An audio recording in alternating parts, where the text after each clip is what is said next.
Good afternoon, everybody. A really warm welcome to you all joining us today. This is one of my favourite days of the year. We get to celebrate some amazing work and hear from some amazing people. So thank you for all of your support with the event and with the awards as well. So today is a real celebration. It's a celebration of the achievements of environmental professionals during the last 12 months. I'm just going to start with a little bit of housekeeping. I'm sure we're all used to this by now.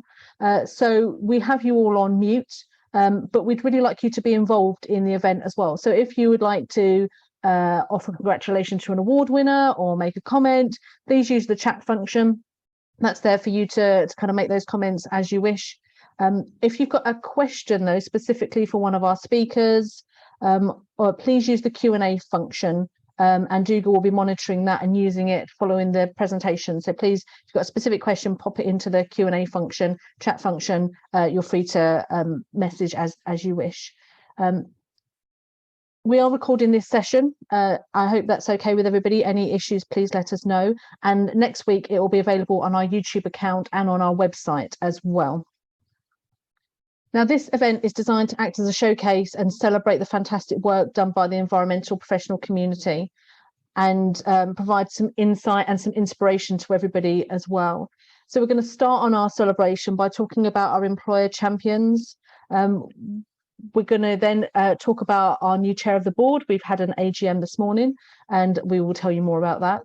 I'm then really pleased that our outgoing chair, Will Pope, is delivering the honorary Fellows lecture for us. I've spent many time talking to Will about lots of things to do with SocEnv. It's going to be really nice to hear from him on his work and that reflection lecture as well. We then have two fabulous World Environment Day lectures. And then last but certainly not least, I've got the results of the 2023 SocEnv Awards, which is very exciting.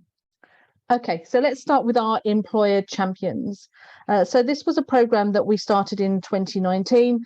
We really wanted to highlight employers who support their staff to excel with professional registration and really champion this within their staffs, whether they embed it in their competency frameworks, give staff time and mentoring and support to gain their professional registrations, and embed it in their recruitment and their progression structures as well. So this year is the second biennial renewal. We ask our employers to renew every 2 years just to confirm that they are still doing what they told us they were doing, but also about what new exciting things they've added in as well. And that renewal preserves their status with us as an employer champion for another 2 years. So I'm really pleased to announce that Anglian Water and Wilmot Dixon have recently gone through that renewal process again and successfully retaining their status. So congratulations to both of those. It's really great to hear the work that both organisations are doing with professional registration within their workforce. And we've had a few of our newer employer champions renew earlier this year. So E3P and MABA, again, thank you and a huge congratulations to all of our employers for the dedication and hard work in supporting and developing environmental professionals within their organisations. Okay, so the next part, thank you. So as I said earlier, we had an AGM this morning and the members of the society appointed a new chair. Will have been chair with us for a number of years and has come to the end of his term. And I'm really pleased to announce that Dougal Driver has been appointed as the chair of the society from this morning. We're glad to have an incredible environmental professional step up into these roles, and we're really pleased to welcome Dougal into the role of chair and help us steer the society into the future. We're really grateful, and I'm personally very grateful to Will for the dedication and enthusiasm he's given to SocEnv over the last few years, particularly through the difficult time of the pandemic and in my early days with the society as well. So a huge thank you, Will, for all you've done for us and for the society. And we wish you well for whatever comes next. I know you won't be far away, still chairing the Environmental Policy Forum and helping us shape the 20th anniversary next year. So a massive congratulations to Dougal and a massive thank you to Will as well. So I'm actually going to hand over to Will now. We have asked Will in recognition of his illustrious career to give us his own words in our honorary fellow lecture. So Will, over to you. Emma, thank you very much for those very kind words. That's very kind of you. Really, the honour has been mine, actually. So it's been a pleasure to work with you and indeed with you all, board members, team members, constituent body members, and all. It really has been a pleasure. I've only got 15 minutes for this, and so it's a very short lecture. That I'm going to do something slightly different around the word reflections, and something here. The reason for me doing it this way is that I'm just conscious how long things take, and I'll perhaps end by saying, should they take that long, and are we sure? Are we sure we're doing enough? But anyway, without anticipating that, I mean, SocEnv itself is an example. I've been actually involved in the development of SocEnv since the very early discussions. The first discussions were in 1999, so this is the 25th year. It actually took us nearly 5 years to get the Royal Charter, which I picked up from the House of Lords in 2004. So as Emma will no doubt tell us later, 20 years ago next year that we actually got the Royal Charter, but 25 years developing SocEnv. It's great that we've got 10,000, or we've registered over 10,000 people, put them on our registers in the last years. But how long has that taken, and is it fast enough? And actually, as Dougal reminded me this morning in the AGM, because I've been involved with SocEnv since 1999, he said that that's not to forget that that's spanning 4 decades. That would just make me feel even older, Dougal, but thank you for it. But I'm going to reflect on how long things take, and in general, and some of this is from my work experience as well. So, for instance, in my early career, I did as an environmental consultant. I did a lot of work on asbestos, but asbestos was actually first cited as a potential health hazard in 1898 by actually what was unusual at the time, a female factory inspector, of which there weren't very many, in Hebden Bridge in Yorkshire, because she said there was something unhealthy in the air because so many people were dying, actually, as it turned out, in and around an asbestos factory.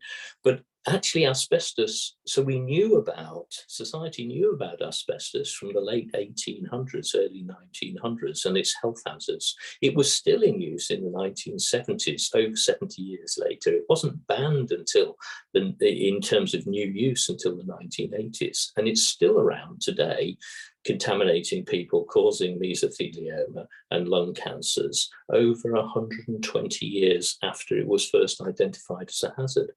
And similarly, smoking, and these aren't environmental things necessarily, I realise, but I'm trying to get over the lesson about humanity, I think, from my point of view. Smoking was proven, actually formally and epidemiologically and statistically proven to cause lung cancer in 1953 by Pito and Doll. 1953, as you know, 70 odd years ago. It was actually still marketed in the 1950s, 60s, 70s, and 1980s very strongly as a good thing. It was a good thing to smoke, even though the evidence for it causing lung cancer and deaths was undisputable. And then now, where are we now? 70 odd years later, it's still legal, it's still sold, and people are still smoking. And then a final example, perhaps more relevant to the air quality agenda, is we know that air quality is damaging people's lives and health today, and has done for the last umpteen years. But we particularly know that it's impacting very strongly those who are the most disadvantaged in society. And yet, and we've known that for years, and yet for the 10 years before we Brexited from the EU, we as a country deliberately broke the EU law on air quality. We knew we were breaking it, we did it, and what did we do about it? as a society, absolutely nothing. And this then takes me into this few slides. I've got about 5 or 6 slides here, just to think about the COP process. So you all know about the Conference of the Parties, the UN Framework Convention on Climate Change in 1992. Actually took until 1997 before the Kyoto Protocol was adopted, and actually didn't come into force until 2005. And then it was COP15 was the first big impact COP, if you like. It's actually the first COP I went to in Copenhagen in 2009, where $100 billion of mitigation monies was identified as being needed to address the climate change issues and to try and mitigate and minimize the future change. But was it agreed? Was it not? No, it wasn't. COP21 in Paris, 2015. And the target, plus, no more than +2 and preferably no more than +1.5C. You all know this. What have we done about it? Absolutely nothing achieved as yet. COP26 in Glasgow, some good words said, but COP27 in Sharm el-Sheikh, I thought personally it was a disappointment. And so an awful lot rides on COP28 in Dubai later this year. But look how long that has taken, since 1992 to 2023. What are we talking about there? 31 years. And what have we actually achieved yet? Not enough. Next slide, please, Phil. Of course, in COP27, there was a lot of focus on mitigation and greenhouse gas emissions and so on. But the theory was, well, we'll peak in 2025. Well, that's still not clear, is it? There was discussion around phasing down coal, but is there a plan? No, there is no plan. Phase out fossil fuels? No plan. And the 100 billion mitigation monies? Still no formal and final commitment. And then even more interesting, enhancing clean energy. Is that an open door to more use of gas as a transition fuel? Actually, did COP27 actually pose more threats rather than more solutions? Big question mark for me around that, and that's one of my personal reflections, and particularly from our point of view as environmental professionals. Next slide, please, Phil. In my summary, this NDCs are insufficient. Plus 1.5 degrees C, I don't think there's any chance. More likely, maybe 2.4, 2.5 to 2.7, 2.8, most likely trajectories, I think. Well, actually, so this lowers our ambition, and I think we are lowering our ambitions. We're also not incentivizing developing countries to develop without the use of fossil fuels. In fact, probably we're doing the reverse. The next slide, Phil, please. And then a lot of talk about adaptation, of course, and loss and damage, or positive words, but no quantum agreed, no specific fund agreed, from whom to, why, how, no mechanisms agreed. To me, it's at best a plan for a plan, which means an awful lot rides now on COP28. This in 2023, we're over 30 years since 1992. We've got to get going. And is there going to be a deal about gas? Well, actually, to me, that could be a reverse incentivization. Next slide, please, Phil.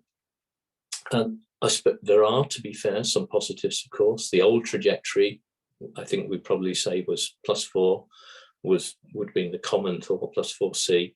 The new trajectory might well now be +2.4 to +2.8, but is that good enough? Absolutely not, in my view.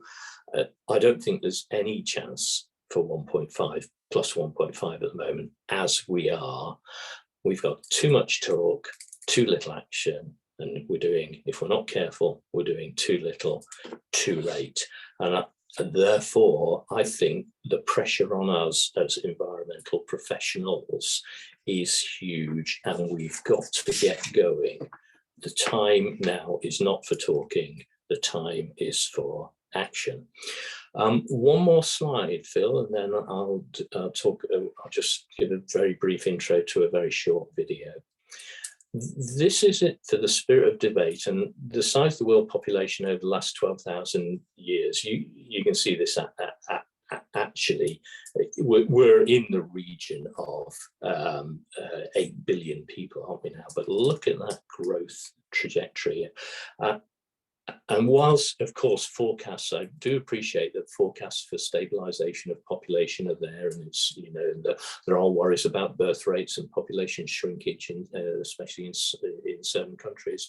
I understand all that, but the question I think we need to be asking ourselves as both people in the world and professionals and environmental scientists is, can the world sustain 7.98 billion people?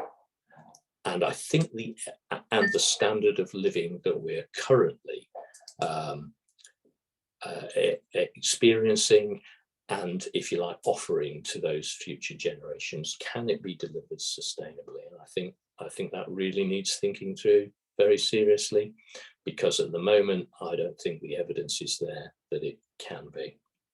Anyway, with those reflections, and therefore the importance of chartered environmentalists and our other registrants to the future of both of the environmental profession, but also the future of the environment, sustainability, and indeed the world population, we've got a lot of work to do. And what I'm going to do in a moment is just ask Phil to press a button on a video just for you to watch over the next 4 or 5 minutes or so, which actually makes me think about how the world is finally balanced. So with that, I'm going to end and leave you. Absolutely. So a couple of questions before we come to Catherine. You may have seen these in the chat, and there's one or two in the Q&A as well. So Sandra's asking about, you know, the fact that BP and British Museum are breaking ties. Do you think that this is how it's got to, you know, the question being, you know, is it, well, there's a couple of questions there. Is that the way to do it? Is to be quite brutal with, you know, say oil companies or oil-based companies? And is it too late in the question of, are we moving the deck chairs around on the Titanic? Well, it does worry me that it's too late, Dougal. I don't want to be to give in the fight at all. What I think we need to do is be aggressive and to pump hard for faster action in a very positive way, because there isn't time. I don't think there's time for debate and slowness. We really need to be acting hard and tough, and now. Yeah, okay. I think Alan Harmer makes a slightly rhetorical point around the fact that it's about the pace of change, which is a really a point well made. And there's a rhetorical point perhaps also there around people understanding that video, whether they got it, whether that audience and that production team actually understood it or not, and rather than the visual impact. But that's perhaps we're a particularly in tune audience for such things. I'm sure we are. And along those lines, do you think that there's too much talk and not enough action in environmental professional circles? So turning that to those of us, Will, who perhaps understood the metaphor, the meaning behind that video more than others. You know, well, what about looking at ourselves in the mirror? You know, is there something? I think that's a really good point, Dougal, and a point well made, well raised. And I think you're absolutely right. I think the tendency is for us to be also, as a profession, too low impact and too slow. We've got to get the balance right, of course, in the way we present ourselves and the way we present our work, and being professional, because otherwise we won't be listened to at all. But equally, we've got to be very tough in our messaging, and we've got to be blunt. I think this isn't time to dodge around the issues. The evidence is there. We've got to put that evidence on the table and bang the table hard, in my view. Yeah. Okay. Well, in interest of being professional and keeping to time, I'll try and do my job as probably the first job I've had as chair, and move on. So Emma, back to you. Thank you. Thanks, Will. Really interesting. kind of beautiful video to watch. So thank you for that. So we're now going to delve into our World Environment Day lectures with our special guests. So firstly, we're going to hear from Chartered Environmentalist Catherine Burrows. Catherine is Head of Waste Management at Sodexo, who are a global catering and facilities management company. She reviews and explores sustainable solutions based on a circular economy approach to ensure the full value of resources are utilised. Catherine has worked in the waste management industry for 10 years and recently became a member of IEMA. The topic of food versus plastic waste is a weekly conversation for Catherine, yes, I'm sure, and she will share her insight on the topic to get you thinking about your own actions and how you can influence others and businesses. So hi, Catherine, over to you. Thank you. Thanks, Emma. Hi, everyone. Just going to share my screen. Hope this works. Thank you, Will. That was a great presentation before and really got me thinking as well of what we can do and what's the pace of change. And it's very apparent in the food versus plastic waste dilemma area. As professionals from a day-to-day point of view, we're always sharing our message around whichever topics with the kind of professionals, the leading chartered members in. But food and plastic, and we all go shopping. We've all got a part to play in this. We've all got a message to share. And I just want to spend some time just sharing little kind of dilemma questions that you can ask yourself around what's best. Is it the food waste we need to be tackling, or is it the plastic waste? A topic I cover a lot, and it was interesting hearing Will talk about the COP27, because food waste is not a high up on the agenda piece. So even though there's a massive environmental footprint to it, and it's something we can all do, it's something that happens at home every day, we can all work to minimise more and get that education out there around everything that we do. So food waste, just to summarise, if it was a country, it would be the 3rd largest emitter of greenhouse gases in the world. Around 40% of the food that we produce goes to waste. So that's around $1 trillion worth of food, or the same land mass as Canada. And when you think of that as a whole in terms of the whole geographical map, it's a huge area that is being processed, paid for, managed, and going to waste. And at the moment, we're in a cost of living crisis. There's 800 million hungry people across the world that need the food. We can put that food to good waste, and there's all sorts of good work, great work going along the supply chain to ensure that food that is edible doesn't go to waste. But it shows how agriculture and food is a key area, and the graph on the right shows the kind of brown and green bars are all about farm use and the land use change in terms of that carbon impact. And packaging, you can only maybe just about see kind of on the dark chocolate, there's a thin grey line, which is the packaging used to transport the goods. Doesn't mean that we should overlook packaging and its impact, because obviously that has a huge impact, especially when it's not managed properly. But just something to think about of that wasted food, and we'll go through some practical examples shortly of what's best. Is it best to have a bit more packaging waste, or is it best to actually throw food waste away? And obviously food waste is a huge impact that we can make.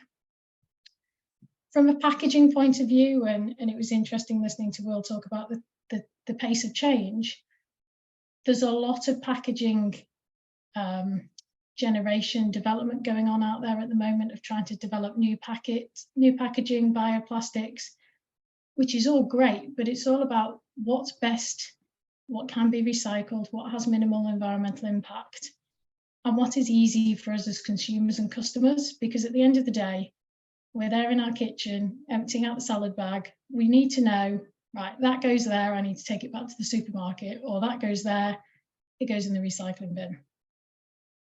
Packaging obviously extends the life of products from a food point of view.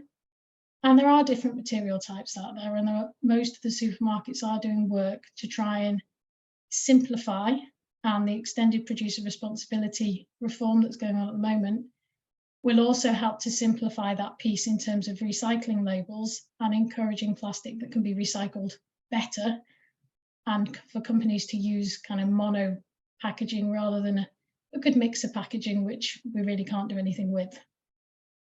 And then it's making sure it's captured for that disposal point of view.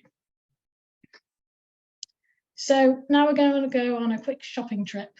As professionals, as people, we should be progressing the right messages to ourselves, our families, and those around us in terms of, and we should all be doing it now, especially with the cost of inflation and having to think about, oh, food is kind of cheap anymore. The pandemic showed maybe wasn't as accessible when we've got weather conditions and climate change affecting how things are growing. But planning meals is key, and thinking about that kind of the right portions for the right households.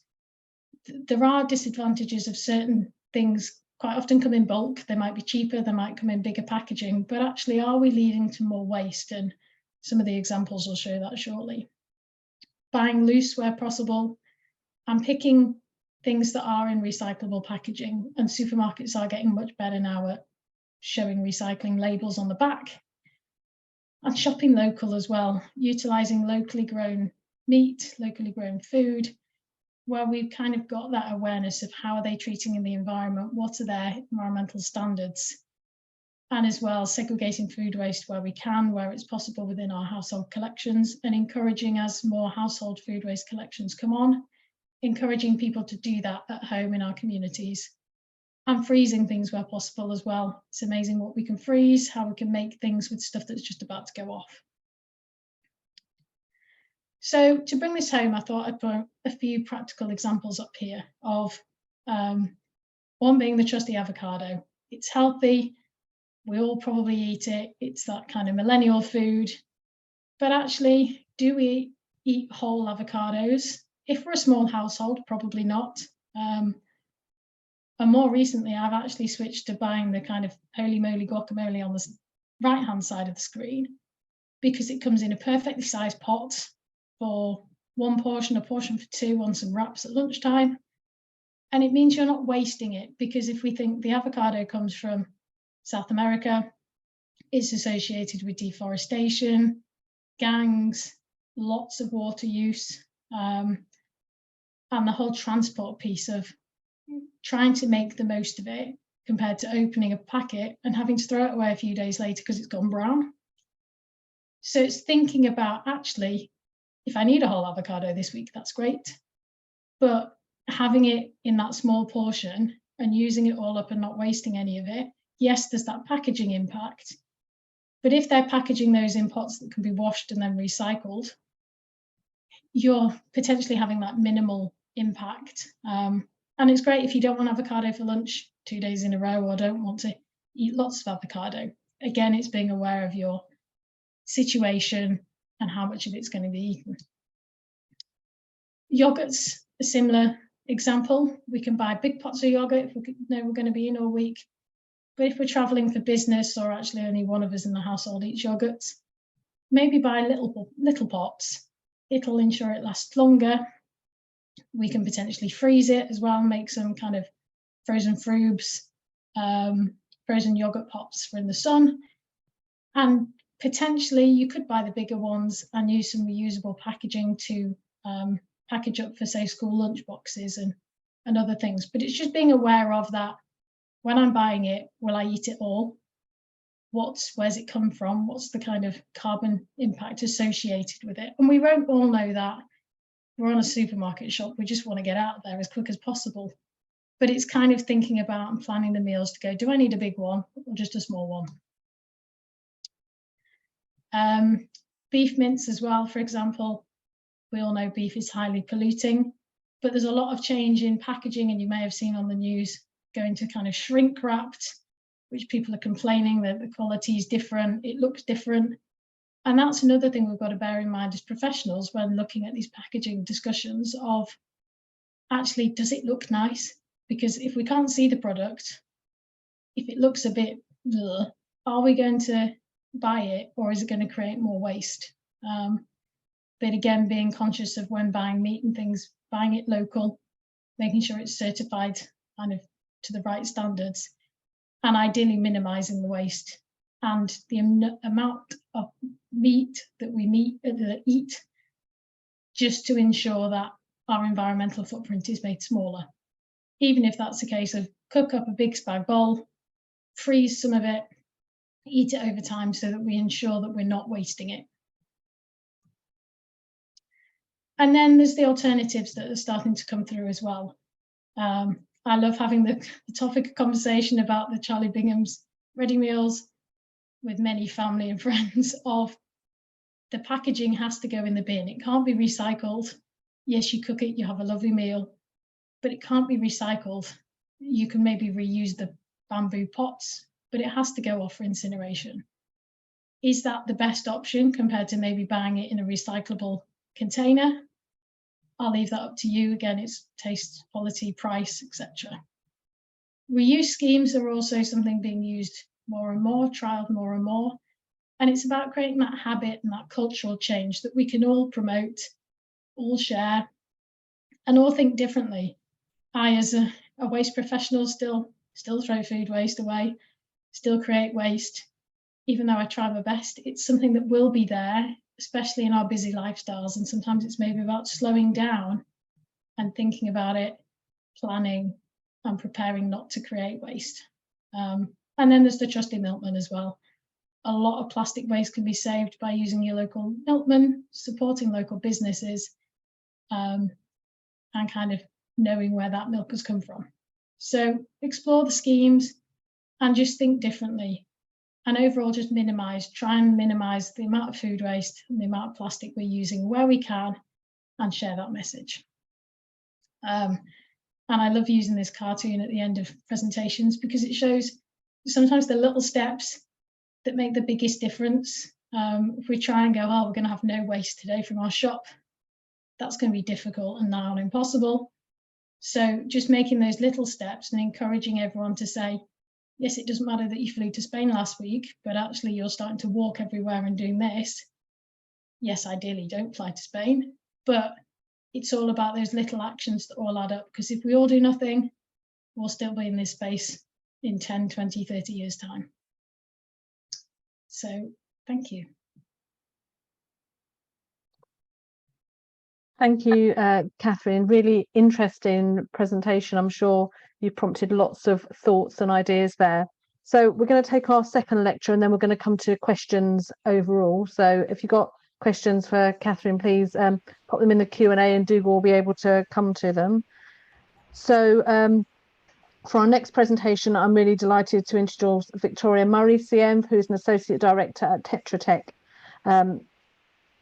Tetra Tech are a multidisciplinary consultancy, and Victoria has worked in the waste and resource management sector for 16 years across a range of businesses, including an MRF operator, waste collection service providers, and for local government.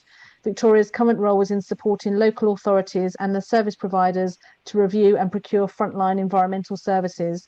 And she's going to be discussing the challenges and opportunities of household plastic waste recycling. Hi, Victoria, over to you. Hi, can I just check which screen can you see, the full presentation or the one with the notes? I can see the full presentation, I think, with plastic bottles. Okay, great. There, I'll get started. Okay, lovely. So just, I've had a brief introduction, so that's me. But Tetra Tech do lots of things in the waste management sector. So we cover planning, environmental permitting, compliance, and then in my area, I support predominantly local authorities and their service providers in reviewing and procuring environmental services, including waste and recycling collections and processing. So I'm going to be just talking a bit about, I suppose, the challenges of local authority plastics recycling at the moment.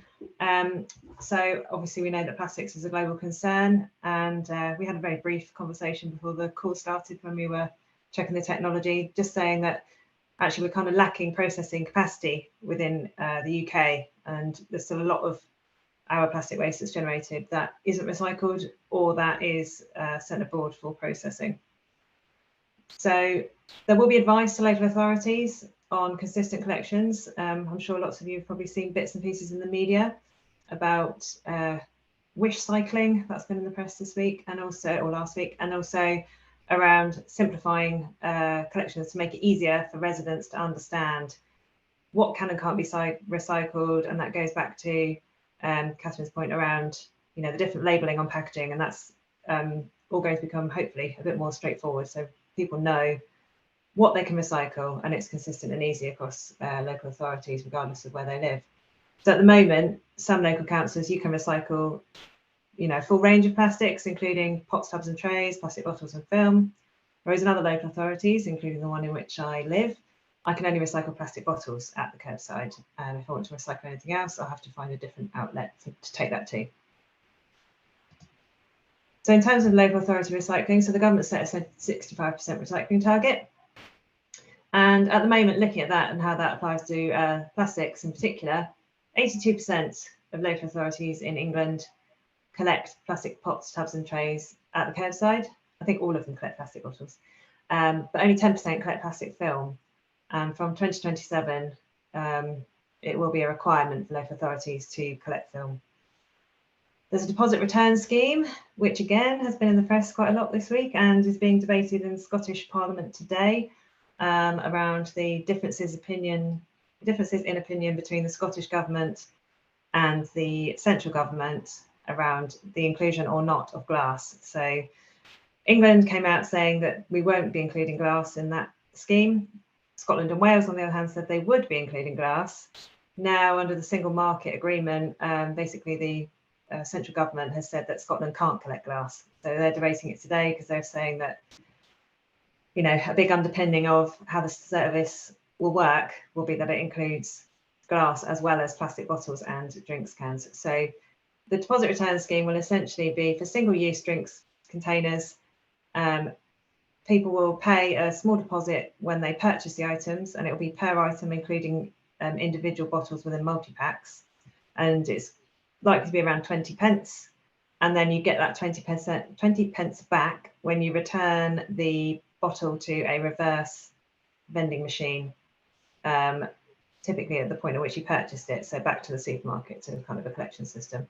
And it's similar to systems that operate elsewhere in Europe. Consistent collections that I've mentioned, those are coming, and we're waiting for the government to publish greater detail on what that might mean and how many different sort of types of collection systems will be permitted and what funding might be available to support that. And then in addition to that, we've got the extended producer responsibility scheme, which is coming in from the next financial year, so from 23-24 financial year, and that will, or is intended to cover the full net cost of recovery of packaging waste. So the way they're currently working out is they're doing lots of different modelling to work out what those costs are, and then essentially local authorities will receive some sort of credit per tonne, which should cover that cost of recycling and or disposal. So what this might mean is that producers will shift the types of packaging that they produce, because the more recyclable or more easily recyclable the product that you're producing is, the less the producer will pay in terms of modulated fee to place that item on the market. And then conversely, the less recyclable it is, the more they pay. So there might be an increase in things like take-back schemes and reusable packaging to, you know, for producers to reduce their costs, because essentially all these costs that they will incur in terms of the modulated fees will be passed directly to consumers. Oh. The slides are frozen. Come on. Oh, there we go. So this graph is just showing, so you can just see the scale of the difference between who currently collects plastic bottles, which is kind of the top portion, that's everybody in England. Then your pots, tubs and trays, so your yogurt pots and those kind of things, and then the plastic film as well. Film's a particularly difficult material because it can often be contaminated with food waste, and then you get an issue where that causes problems for other materials within the stream. For example, if you've got a commingled collection where you're collecting paper and cardboard at the same time as other materials such as plastic. So next we're going to go on to some things that local authorities are doing to kind of help this, aside from their frontline collection systems. So one area is in introducing plastic-free initiatives. So as we probably know, many local authorities have declared a climate emergency, but fewer have produced a sort of roadmap or a clear plan in terms of how they're going to get from where they are now to a net zero position. And part of this is reducing the plastics that they use, within their offices and council buildings or within their support services. So this is things like taking away single-use cups, drink stirrers, straws, and so on. But then also from October 2023, the UK government is banning single-use plastic plates, trays, bowls, or the full list is there, you can see. And this will apply to businesses, including takeaways and food vendors and hospitality industry. So it's going to be quite interesting to see how that feeds through, how well we adjust to that quite significant change. And then we've got plastic-free campaigns that local authorities have run as sort of behaviour change campaign to reduce this waste stream. So I've got a quick case study here for Cheshire East /ANSWER. So ANSWER is their wholly owned local authority company that's operated by Cheshire East to deliver their waste services. So they launched a behaviour change campaign in 2018, which was branded Life with Less Plastic. It involved lots of practical advice using social media. They produced a community toolkit, which people could download, that gave practical advice on how to reduce the use of plastics. They also trained some waste reduction volunteers that could give individuals advice and businesses on how they can reduce plastic waste where possible. And then they looked at eliminating it from council buildings, and then also using kind of shock statistics as part of their behaviour change campaign to kind of get people to understand what the real scale of the problem was. And then Wilmslow, which is a town, village within the Cheshire East area, was awarded a plastic-free community status by Surfers Against Sewage in 2019. Another area that's been increasing in focus is, rather than just recycling, I suppose, plastic into pellets and then into new plastic bottles, is looking at different ways in which we could recycle plastics. So here are a few examples. So one is microwave technology. One such company doing this is Pyrowave, and they're using that to recycle polystyrene. There's also a number of companies looking at different types of chemical recycling. Some of those are looking at producing, or essentially breaking down the plastic into its hydrocarbons so that those can then be recycled. And Mura Technology is looking to become the world leader in that area. And then there are a number of organisations also do plastic to fuel. So there were Suez used to have a plant, or they do have a plant, but I think it's mothballed at the moment, in Avonmouth, which is doing plastic to fuel. And then there's another company which is called Plastic to Oil, who are actually developing a new patent pending process, which is looking at turning plastics into fuel. So the challenges for collections. So as I mentioned, from 2027, all local authorities will be required to collect film. This is a particular challenge because lots of our systems aren't set up to collect this material at the curbside particularly. It's quite lightweight and voluminous, which makes it a bit difficult to collect. And if you're using a materials recycling facility to separate the streams, it's also quite challenging to extract from other materials using a mechanised means, although possible. From October 2025, pending what happens today around DRS, but they said that's the earliest that might be introduced, and that will include plastic bottles as that's currently drafted. Material consistency, we've been waiting for this for quite a long time, and the government keeps pushing back the announcement, but we're expecting something any day soon. The impacts of extended producer responsibility, will that create a shift in producers in terms of how they package their materials and what products they use to make that packaging? And will it also encourage behaviour change? So for example, if a product that you normally buy that comes in a composite product, such as a tube that holds crisps, the price of that might go up because it's more challenging to recycle. That might then change people's behaviour from a cost perspective as much as anything else. And then we've also got some behaviour change around adapting to DRS, because that's a different way of dealing with that material from your household. You will have to take it back to the point of purchase. And I think I just saw a comment in the chat come up around this, but food waste contamination, and particularly around film. So there's been a recent study around sort of linked to this, which is around how we use recycled plastics and the safety of using those for food use. So there's been some concerns raised about polyethylene, and this is because of the chemicals leaching out of the plastic effectively into the food products, and these materials and chemicals have been associated with things such as hormone changes and types of cancer, and the impacts are not yet known. So that's another sort of barrier to recycling, is really understanding, are the recycled materials safe for food use?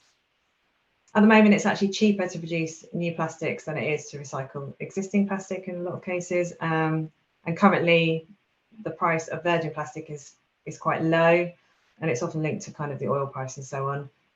Which again makes it more challenging on the recycling side, because if you haven't got other incentives, then that makes it more difficult.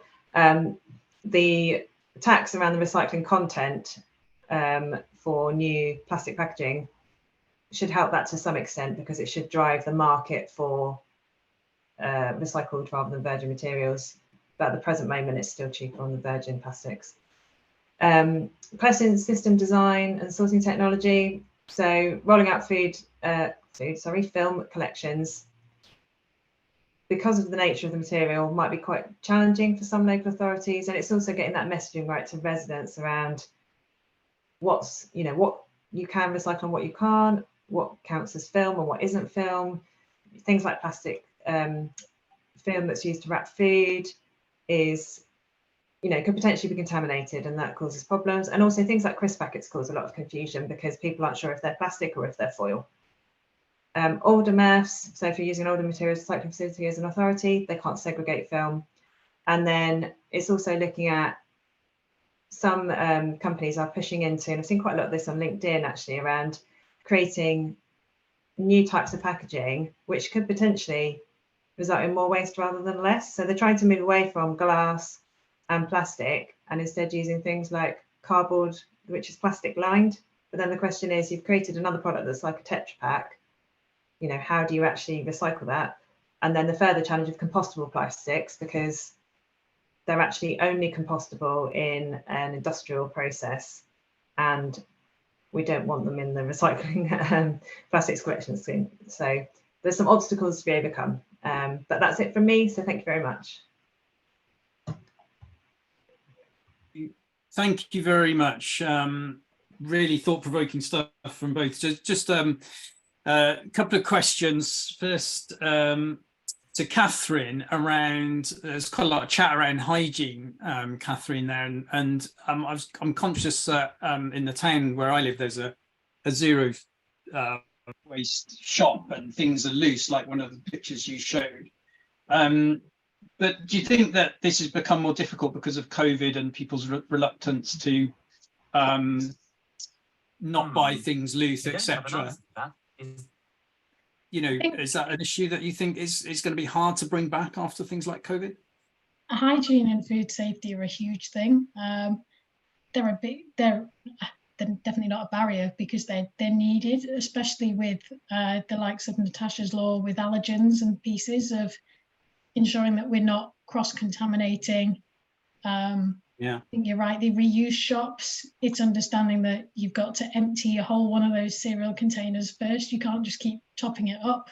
Yeah, it's got to be kind of controlled. And I think people will have that COVID piece in the back of their minds of, oh, is it safe? Is it clean? Has someone kind of sneezed all over that, or that aspect? And it's also that washing of the containers that you bring yourself, of ensuring that they are, so for example, meat, it's unlikely that, yes, you can take in and I think you can do it with most supermarkets, you can take in a reusable container in to get your meat from the counter put in, but it's ultimately then down to that hygiene level of how have you washed it properly. And I think the two go hand in hand with that safety message of ensuring, if you are using reusable containers, that they are correctly washed, because otherwise it is going to turn into that health piece.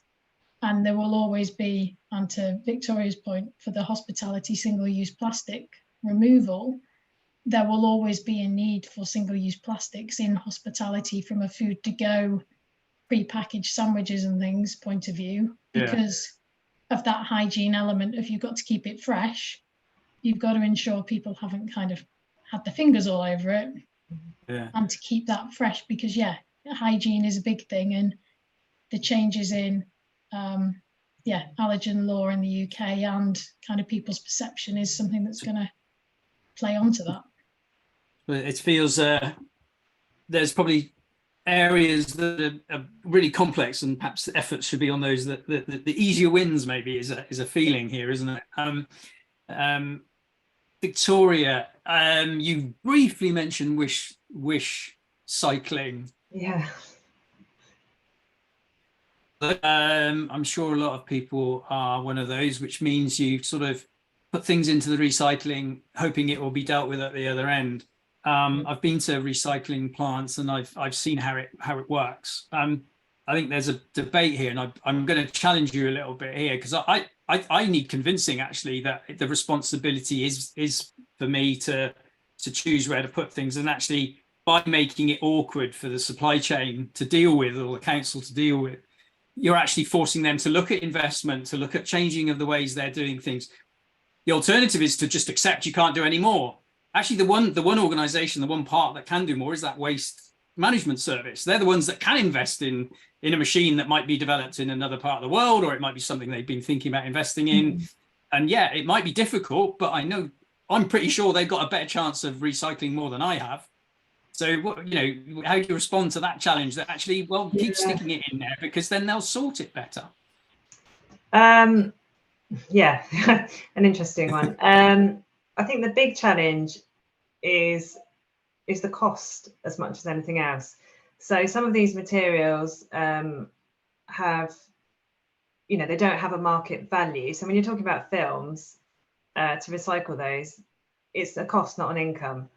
So that's part of the challenge to start with. And also, if you've got a proportion of that that's very low quality, chances are a proportion of that, it won't be recycled. So the difficulty with materials that people put in hoping they can be recycled, one is that they can have a detrimental impact on other materials that they are already collecting, just because the sorting technology isn't there to segregate them. So for example, film is a classic example, because it's very lightweight, and as it goes through a sorting plant, it can follow the paper, because that's what it kind of gets stuck to. And then it ends up in the paper, and then you've got an issue at the paper recycling, the paper mill, of extracting that. It lowers the value of the paper, and if you can get it out, chances are it will go to RDF, because it won't be segregated as its own separate stream. It will just come out with everything we didn't want that people put in anyway, and it all goes into one pile, which then in all likelihood will go to RDF or some form of energy from waste. So I think. Are you aware of any pressure that, as this continues to happen and is likely to continue to happen, that actually it does drive more investment in machinery and sorting? Film might be an exception, and maybe there's a clear message that we need to adopt and spread, but perhaps there's other products that look the same, a plastic tube here and a plastic tube there. Do you feel that my rather rebellious approach driving investment by kind of, do you feel that I'm completely barking up the wrong tree, and that pressure's not felt at the recycling centres? I'd say not in my experience, and that's usually because the cost of installing such equipment, and particularly retrofitting it. So if you're designing a new facility now, so for example, there's a collection of authorities, including Coventry, I think it's about 5 or 6 of them, who are building their own state-of-the-art MEF that they're building now, which will have all of this technology built in, and it will have been forward planned and considered. The difficulty is if you've got a facility, the local authority area I live in, we can only collect 4 materials for recycling. Right. Okay. So the challenge there is that the technology just isn't available, and I think extended reduced responsibility should help, because as in help. I'm going to really, Yeah. I'm the worst chairman in the world in my first day in office, which is really great. I can only improve from here on in, because I'm being rude to you by cutting you off because I'm okay. running it late. But I'd like this chat to continue in the chat if we can. We're going to move on Yeah. to the awards. I want to thank you both for stimulating, incredible. You've really got to the nub of things and given us something really, to chew on and chew over, which is wonderful. So I'm going to come back to Emma, but please do go into the chat. And also, Catherine, there's a question from Lara there for you. If you could answer that in the open chat, that would be fantastic. And if you could both watch that and chip in, that would be really, really good to continue the debate. Thank you so much. Really appreciate that. Thank you, Emma. Yeah, thank you. So it just shows how much conversation there is around these really interesting subjects. Victoria and Catherine, thank you so much. I wonder if we need to schedule a separate session just on this alone, because obviously there's a lot of questions and a lot to learn. So thank you both for that. So yeah, on to the awards. I'm going to hand back over to Will to start the award announcement. So Will, over to you. Thank you, Emma. Thank you, Dougal, and Catherine and Victoria as well. That was really interesting debate. And yes, Emma, I think you're absolutely right. I think there's that debate just shows how much scope there is for further engagement from a society point of view there. So thank you all.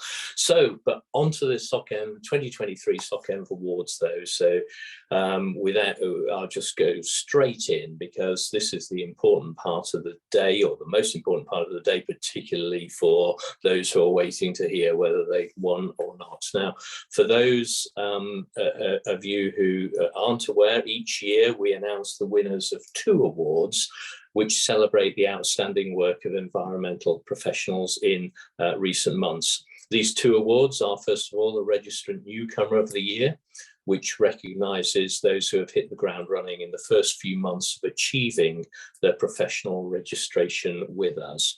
And then secondly, the Environmental Professional of the Year. That's the most prestigious annual award for environmental professionals in the UK. So we start with the Registrant Newcomer of the Year award.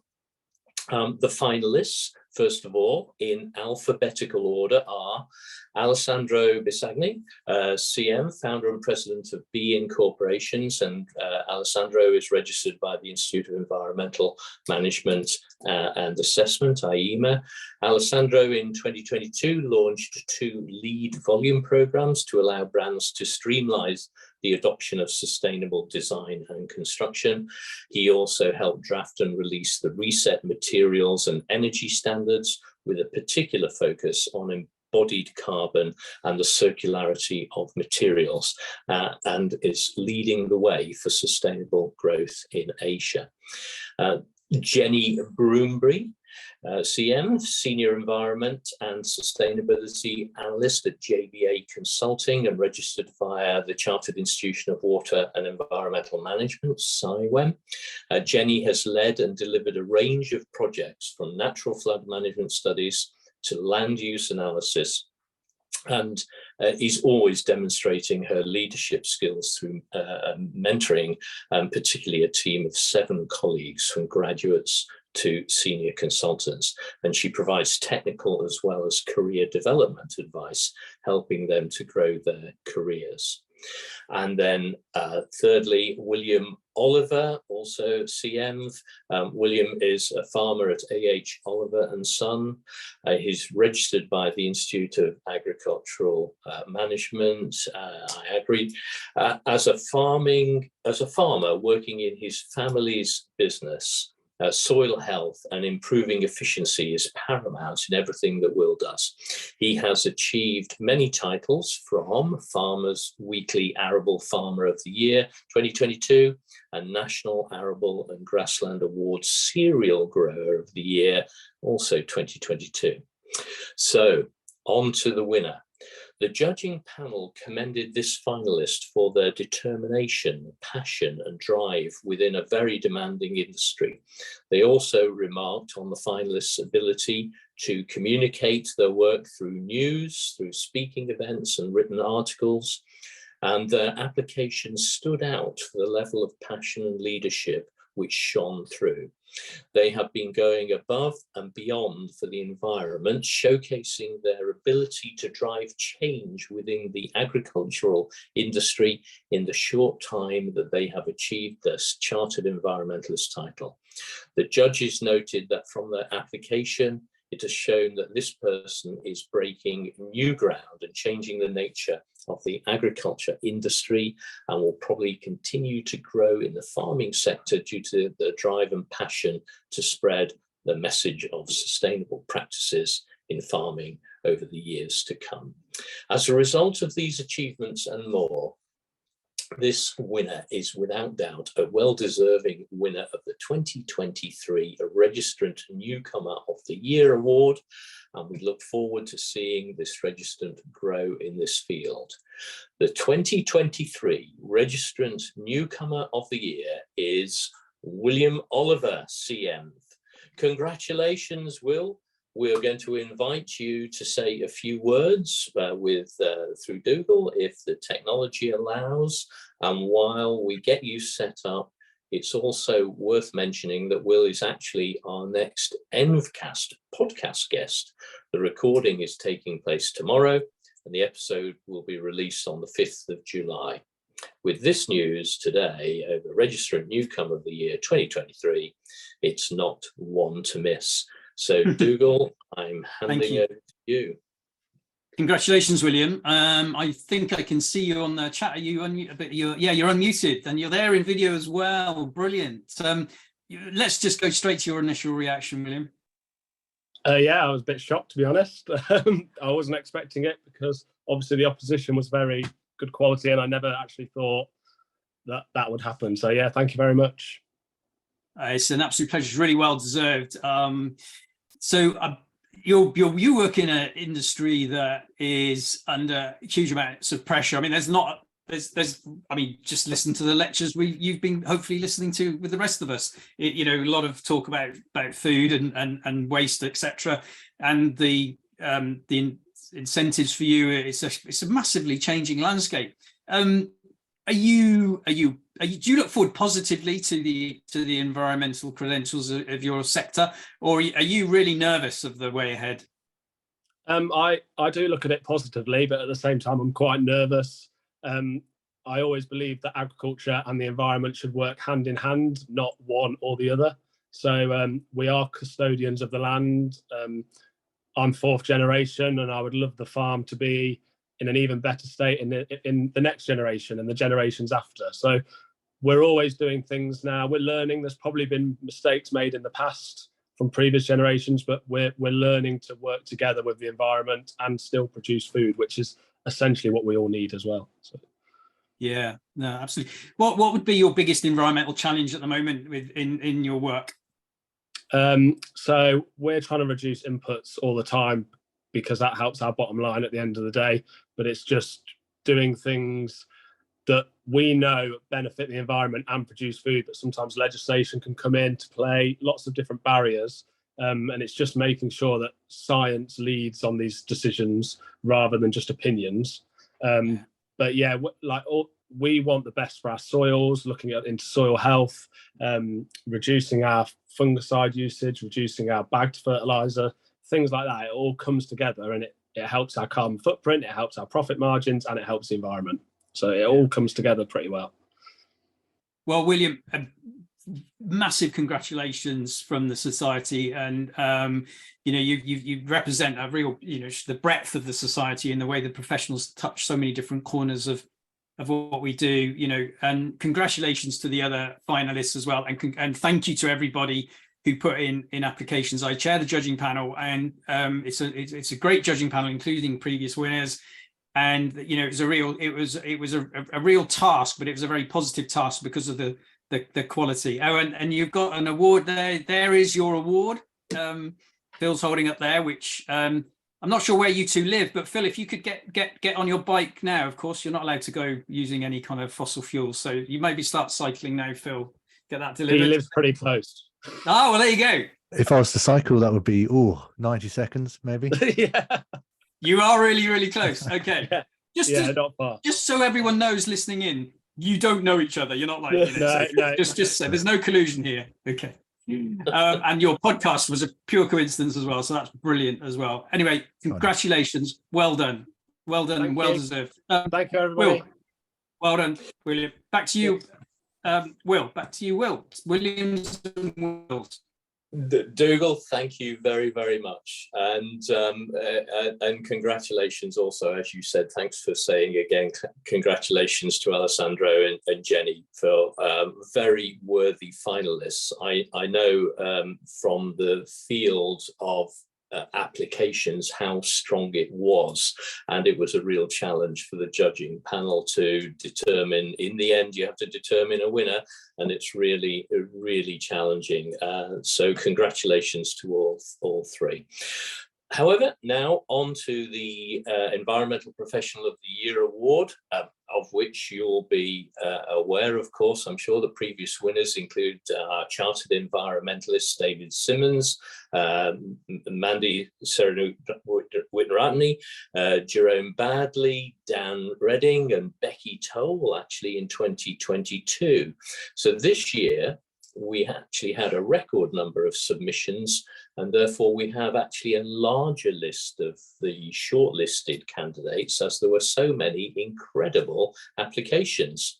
So the finalists in alphabetical order for 2023 are Kane Blythe, the CEO and founder of EcoSolace and Credit Nature, and Kane is registered via the Chartered Institute of Ecology and Environmental Management, CEnv. Julie Duffus, Julia's Sustainability Senior Manager at the International Olympics Committee and is registered via the Society of Operations Engineers, SOE. Peter Egan, who is Requirements Manager for UK Strategic Command and is registered via the Chartered Institute of Building, CIOB. Robbie Epsom, EMEA Head of Sustainability at CBRE Investment Management, and Robbie is registered by the Institute of Environmental Sciences, the IES. Joanne Holden, a Sustainability and ESG Director at Peel L&P, registered via the Institute of Environmental Management and Assessment at IEMA. Lucas Howell, Founder and Director of Hope Solutions and registered again by the Institute of Environmental Management and Assessment at IEMA. Daniel Erta. Daniel is Executive Director at the American Academy of Environmental Engineers and Scientists and is registered via the Society of Operations Engineers, SOE.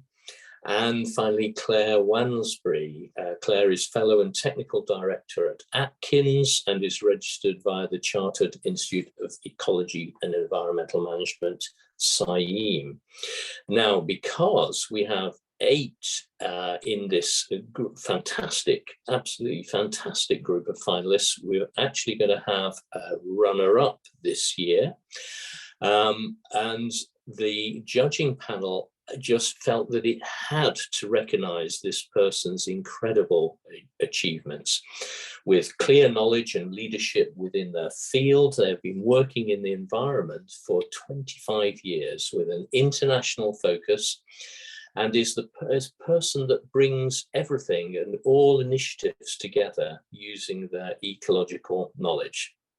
They are a key part of bringing sustainability to the international sport field, ensuring sustainability is embedded in their work and setting an example for other aspiring environmental professionals. And as the Sustainability Senior Manager for the International Olympic Committee, they were a standout finalist for this award, and therefore the judges wanted to award this person with the runner-up title for the Environmental Professional of the Year. So the runner-up for the 2023 Environmental Professional of the Year is Julie Duffus. Julie, well done. So congratulations, Julie, and Dougal, I think I'm going to go straight on to the winner before handing over to you. Yes, please. Yeah. Okay, so now on to the winner. The judging panel noted the winner's incredible achievement to the field, excellent knowledge and ability to share this knowledge across multiple avenues, and excellent communication skills embodied therein. This person with over 30 years experience has done a lot in the environment field within the last year, attaining and publishing many articles and published works across the piece, whilst being also heavily involved in policy work. The biodiversity sector is complex, and this person is at the forefront of the biodiversity net gain issues, working tirelessly on it with policymakers, sitting on committees and writing informative pieces for others to learn from. They have been leading company-wide initiatives to improve awareness and action on nature, driving many successful projects. One excellent example of which is Camley Street Natural Park. Using their natural capital study, London Wildlife Trust secured over £1 million of funding for a new visitor centre, which opened in May 2022. The judges noted that this person is dedicated and passionate about their work, and they have truly gone above and beyond to protect and enhance the environment with everything they have worked on in this year and indeed before. A worthy winner of the 2023 Environmental Professional of the Year Award is Claire Wansbury. Claire, congratulations. And we invite you to say a few words again if technology allows. So I'm going to hand over to Dougal to test out the technology with you now. Over to you, Dougal. Thanks, Will. And you reminded me again, going through those, just what an incredible field it was this year, and amazingly pushed, Claire, so close by Julie, well-deserved Julie, but just couldn't catch you, Claire, because what an outstanding application. And again, as I did with William, what's your initial reaction, Claire, to winning this award? Genuine, I'm absolutely delighted, genuinely shocked. I was listening to the descriptions of everybody and thinking, it's a real honour to be among this group, but I was not expecting my name to come out. So thank you. This is such an honour and a privilege.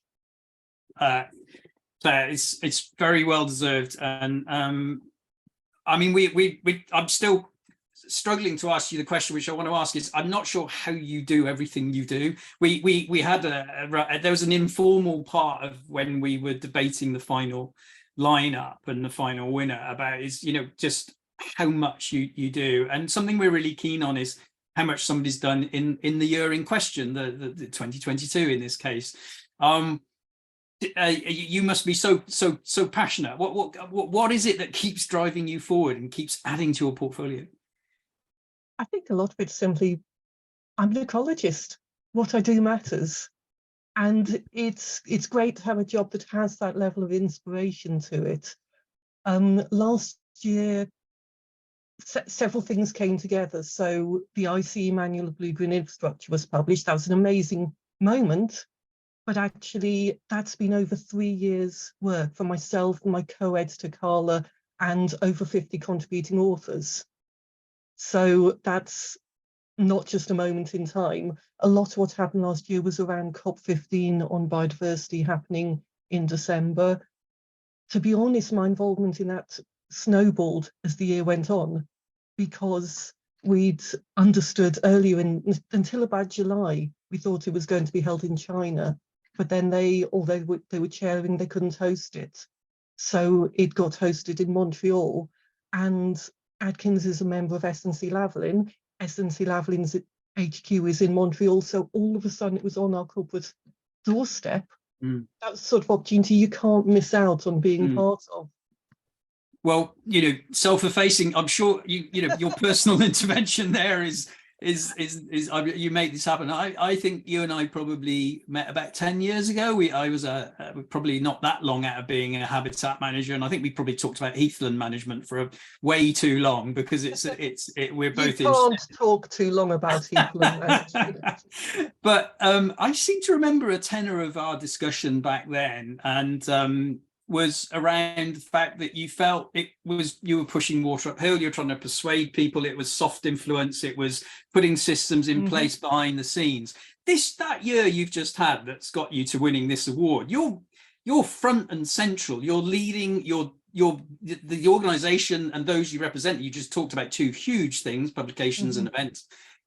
You're front and central. Things have changed, haven't they? And they're changing, I guess, for the better when you're front and central.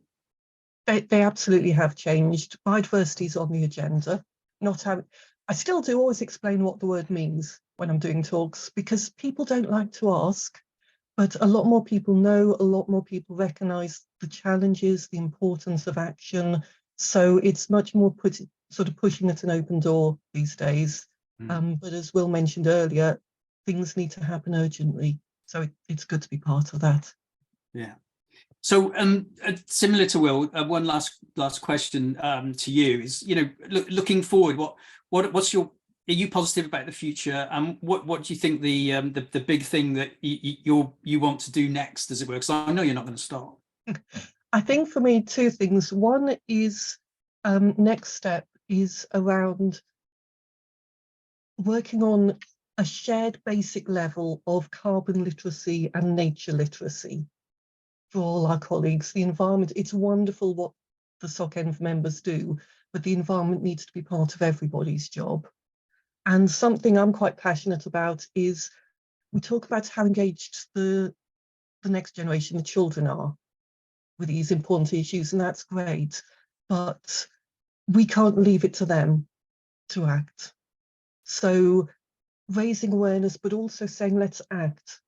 Let's find those no regrets things. There's a lot of things we need to understand exactly what to do. There's things we know we can do, like just saying no to peat.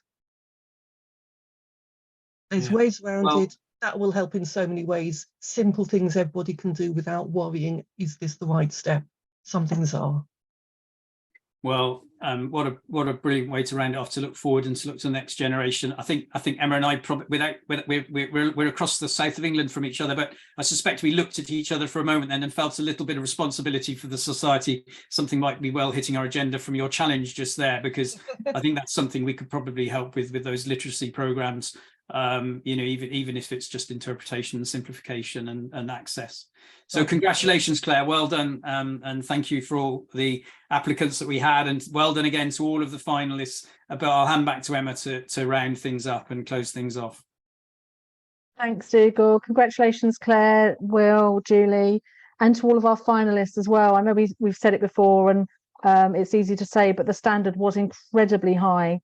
And it made the judges' decisions very difficult. So congratulations to everybody on those finalist lists as well. So thank you, Will, Dougal, for your parts today. Congratulations again to Dougal as the new chair of the Society. And again, thank you to Will for all of your hard work over I'm not going to say your fourth decade, all of those years. Thank you to our speakers, Catherine, Victoria. Clearly a lot of interest in what you had to say. So if it's okay, we will come back to you and see if we can continue that dialogue as well. To the award winners, your certificates and trophies will be with you very shortly. Those who you could see the cameras, Phil was kind of modelling one for you, beautiful wood trophies, which will be out with you very soon. And finally, just thank you to everybody for joining us today to celebrate the environmental professionals and taking part. If you're interested in becoming a registered environmental professional or you're not, please visit our website or reach out to us. If you are already and you're interested in the awards for next year, or supporting us with podcasts and webinars and all of those other things, again, we always love to hear from you. Thank you very much for watching. Have a wonderful afternoon, and we'll see you all again soon. Thank you.